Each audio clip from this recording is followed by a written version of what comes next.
September মাসে আপনাদের গাছ যখন এই ধরনের হয়ে যাবে, আপনারা দেখতেই পাচ্ছেন গাছের হাইট শেপ, ঠিক এই সময় আপনাদের ফার্স্ট রিং পরিয়ে দিতে হবে। এই ফার্স্ট রিং পরাবার কারণ হচ্ছে, যখন আপনারা ফার্স্ট রিং পরাবেন তখন গাছের একটা আলাদা শেপ নেবে।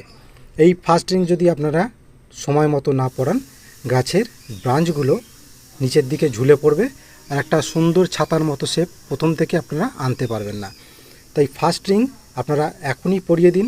যাদের যাদের গাছ এই ধরনের ভলিউম নিয়েছে তারা অবশ্যই ফার্স্ট রিং পরিয়ে দিন।